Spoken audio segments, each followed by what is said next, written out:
Quand on conduit en regardant un écran GPS, on fait tellement confiance à cette petite ligne bleue qu'on finit presque par oublier le vrai asphalte sous les pneus. Ouais, c'est clair, on avance en mode automatique. Et en physique, on a fait un peu pareil en fait. Ça fait un siècle qu'on a lâché l'idée d'une vraie théorie du tout globale. Tout à fait, on s'est confortablement caché derrière nos équations. Exactement, c'est un peu notre écran de guidage à nous. Mais aujourd'hui, on fait une plongée en profondeur dans un document de 2026 rédigé par Ard Michael Mayer. Il prétend avoir trouvé ce véritable asphalte. C'est la théorie NKE, c'est ça? Voilà, NKE, Nietzsche, Krust, Etwas. C'est de l'allemand qui se traduit simplement par rien, croûte, quelque chose. Et le texte affirme qu'une vraie théorie du tout, c'est pas une formule mathématique. C'est un processus unique d'émergence absolue. C'est ça l'idée. La mission de notre analyse d'aujourd'hui, c'est de comprendre ça. Comment on prouve l'existence de cet asphalte originel sans utiliser nos sacro-saintes équations. Le gros mur qu'on se prend tout de suite en physique, c'est le théorème d'incomplétude de Gödel. Tu peux rappeler le principe de base pour resituer un peu? En gros, un système complexe peut jamais prouver sa propre consistance de l'intérieur. Et vu qu'on est à l'intérieur de l'univers, on ne peut pas prouver son explication globale de façon définitive. On est coincé dans le système, quoi. Voilà. L'auteur contourne ça avec ce qu'il appelle le modèle du marais. Il dit que l'univers est comme un grand marécage. Si on cherche une preuve mathématique absolue, on coule direct. Faut donc planter des drapeaux sur des bouts de terre ferme logique pour pouvoir avancer. Ouais, et ces bouts de terre à ferme, il les nomme des TADO. C'est l'acronyme pour vérité absolue temporaire. On accepte qu'une théorie est vraie jusqu'à... Attends, une vérité absolue qui est temporaire. C'est pas un énorme oxymore, ça? Soit c'est absolu, soit ça change, non? Sur le papier, ouais, carrément. Mais il faut voir ça comme le réglage d'un télescope. Au début, l'image est super floue, on fait un gros ajustement. D'accord, et ça, c'est notre première vérité. Exactement.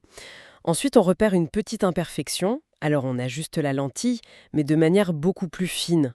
À chaque nouvelle découverte, la correction nécessaire devient de plus en plus infime. Donc la vérité ne change pas vraiment de nature, elle s'affine. C'est ça, elle s'affine de manière asymptotique vers la netteté parfaite.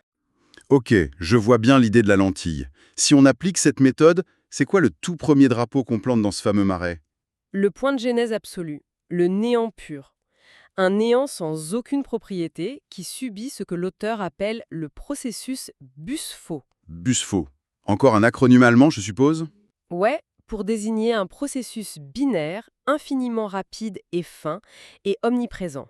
Imagine en fait que ce processus sépare le néant par une croûte d'une finesse infinie. Mais attends, séparer le néant. Si j'ai une boîte pleine de vide et que je glisse un séparateur au milieu, j'ai juste 2 demi-boîtes de vide. C'est clair? Ça n'a absolument aucun sens de diviser rien du tout. Mathématiquement, oui, c'est une tautologie. Mais c'est là qu'intervient une rupture de symétrie vitale. Si cette séparation se refermait parfaitement, l'univers resterait totalement figé dans le néant. Ah, donc il y a un bug dans la fermeture. Exactement. Cette division infime est asymétrique.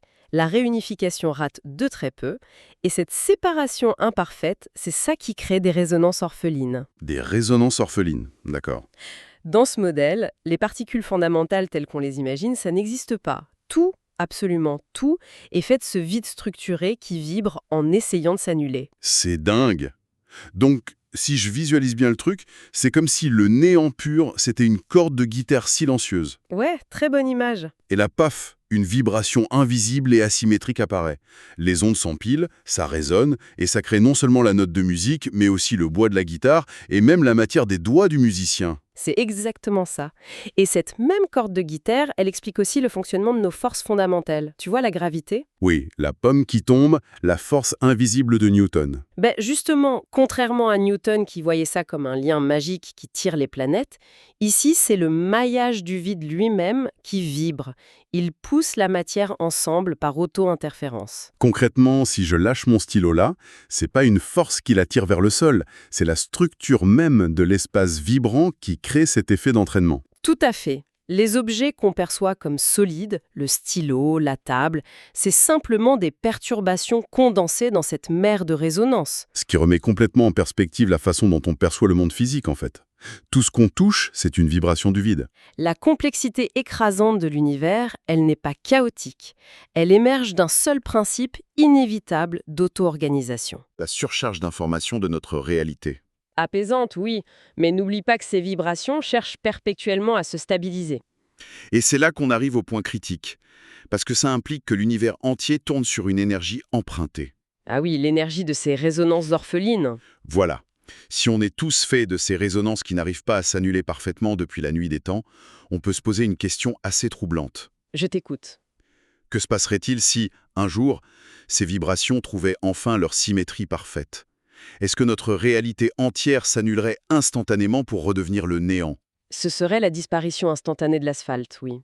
C'est une pensée assez vertigineuse à garder en tête la prochaine fois qu'on touchera le volant de sa voiture.